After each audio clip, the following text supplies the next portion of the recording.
Vendredi 16 janvier 2026, bonsoir à toutes et à tous, bienvenue à la dernière sortie d'actualité brûlante pour cette semaine sur Faire et Média.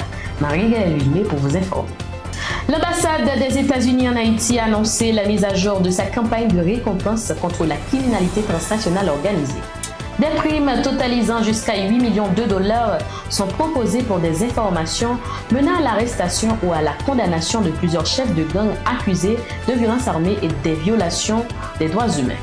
La plus forte récompense, 5 millions de dollars, vise Jimmy Cherizier alias Barbecue. Vite l'homme innocent fait l'objet d'une prime de 2 millions de dollars, tandis qu'1 million de dollars est offert pour Joseph Wilson dit Lamos Sanjou. Les autorités américaines encouragent toute personne disposant d'informations à contacter le FBI via des canaux sécurisés et anonymes. Dans un message publié sur son compte X, Sterling Civil, l'ancienne directrice du FNE, a vivement critiqué les autorités actuelles, dénonçant ce qu'il qualifie d'incohérence et de contradiction dans leur discours à son égard.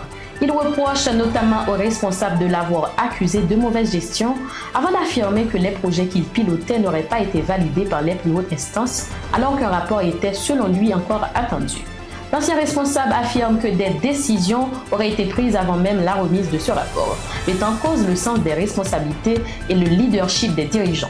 Dans son intervention, il défend fermement son bilan, assurant qu'à son arrivée, l'institution disposait de 800 millions de gourdes contre près de 3 milliards à son départ.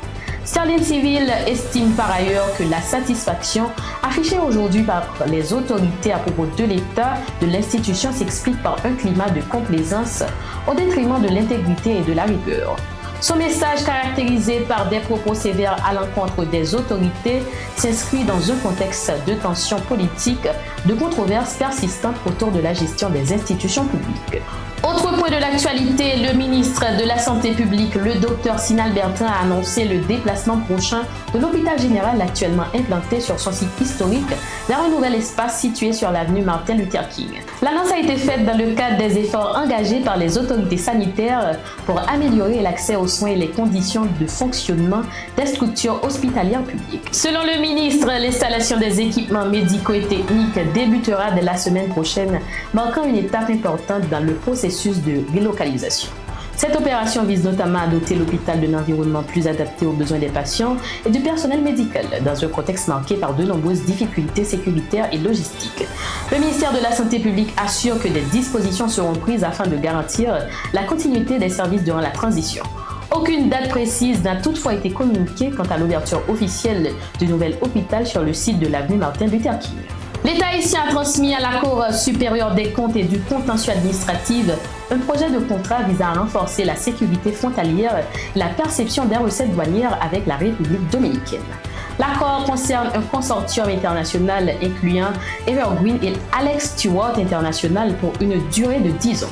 Le consortium prévoit un investissement de 500 millions de dollars, notamment en équipement, et serait rémunéré par une part fixe et une part variable indexée sur les performances et les revenus douaniers.